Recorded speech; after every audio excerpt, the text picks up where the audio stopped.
Hi friends, అందరికీ నమస్తే అండి.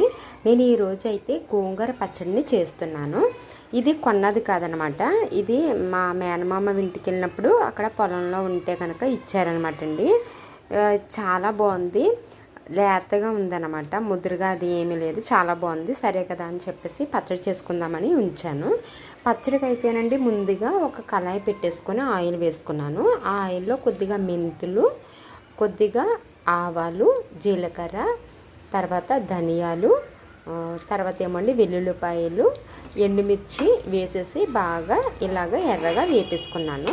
వేపేసుకున్న తర్వాత వీటిని తీసేసి ఒక మిక్సీ జార్లోకి వేసేస్తానమాట. వేసిన తర్వాత కొంచెం ఆయిల్ ఇందులోనే ఉంది కదండి, ఇంకొంచెం ఆయిల్ వేసుకొని దీన్ని కొద్ది కొద్దిగా వేసుకుంటూ మొత్తం అంత దగ్గరికి వచ్చేస్తుంది కదా, ఇదంతా ఉడికిపోయి ఆకు అంతా కూడా కొంచెం అయిపోతుంది కదా, అప్పటి వరకు కూడా నేను ఏం చేస్తానంటే బాగా ఉడకపెట్టుకుంటాను. తర్వాత ఈ మిక్సీ జార్లోకి తీసుకున్నటువంటి ఇది ఏదైతే ఇవి అన్నీ ఉన్నాయో వాటిలోకి కొంచెంగా సాల్ట్ వేసేసి, అంటే కల్లుప్పు ఉంటుంది కదండి, అది వేసేసి మిక్సీలో ఆడేసుకుంటాను అనమాట. మెత్తగా అయిపోయిన తర్వాత ఏదైతే ఈ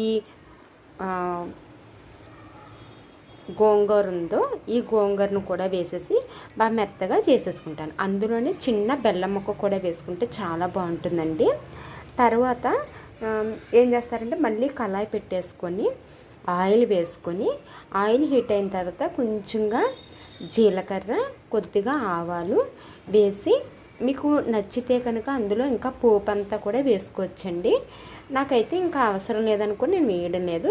ఇష్టమైన వాళ్ళు ఏం చేస్తారంటే ఆవాలు, జీలకర్ర, ఎండుమిర్చి, మినపప్పు, శనగపప్పు, తర్వాత కరివేపాకు ఇవన్నీ కూడా వేసుకోవచ్చు.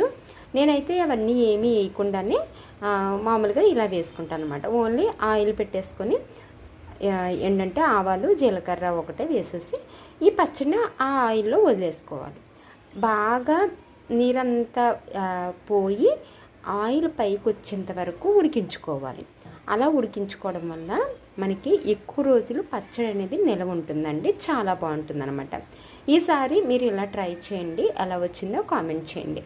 అంతేకాకుండా ఈ గోంగూర పచ్చడి వేసుకున్నప్పుడు పల్లీల నూనె వేసుకుని తింటే సూపర్గా ఉంటుంది. నెయ్యి బదులుగా పల్లీలు ఉంటాయి కదండి, ఆ నూనె ఉంటుంది కదా, వేరుశనగ నూనె అంటాం కదా, అది వేసుకుని తింటే చాలా బాగుంటుంది.